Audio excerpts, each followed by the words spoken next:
A few months ago, I started creating graphite drawings of elderly nude figures. When I was in art school, there was a model named Pearl who was 85 years old, and I remember how much I loved drawing her sagging skin, her veins, the extraordinary range of textures on her figure. I had the imagery, but I didn't really understand fully what the images were really about. My hope was that in the process of creating these drawings, that eventually their purpose would emerge. For a while, I just assumed that these drawings were about showing the beauty of the elderly nude figure, an image which you really don't see very often, and that the drawings would be about mortality and about showing the physical frailty of the human figure as it ages over time. Then the presidential election happened in the US. I'd been speaking to one of my friends who was in her 80s a week before the election. At one point, I mentioned the TV show Mad Men, which is known for its portrayal of blatant misogyny of that time period. And my friend told me that she couldn't watch that show because it was exactly what she had experienced in her life.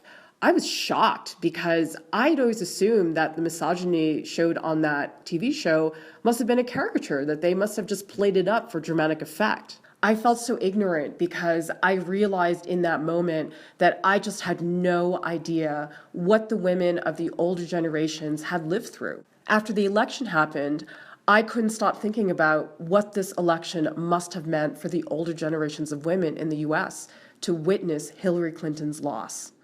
I watched Hillary Clinton's concession speech, and as heartbreaking as it was for me, what I really saw in her speech was her immense strength. I thought about all of the offensive language she had been viciously attacked with throughout not just this presidential campaign, but throughout her entire political career.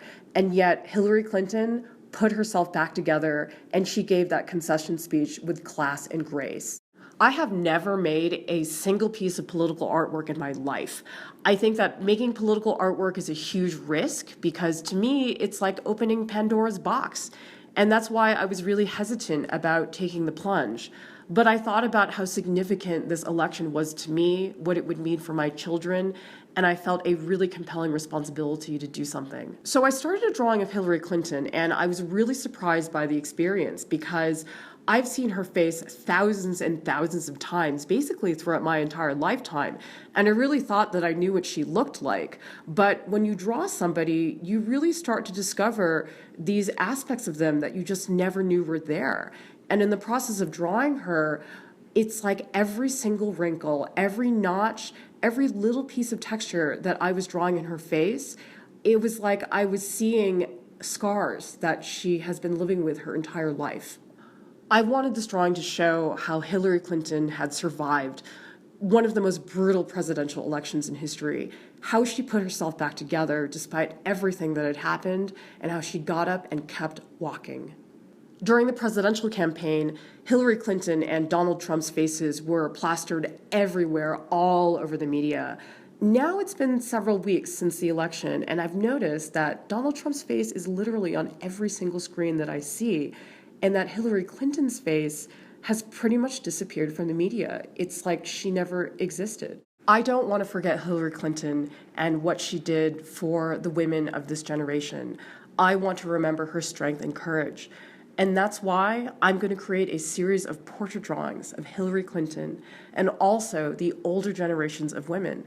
I'm going to draw their scars that speak, and I want to tell their stories.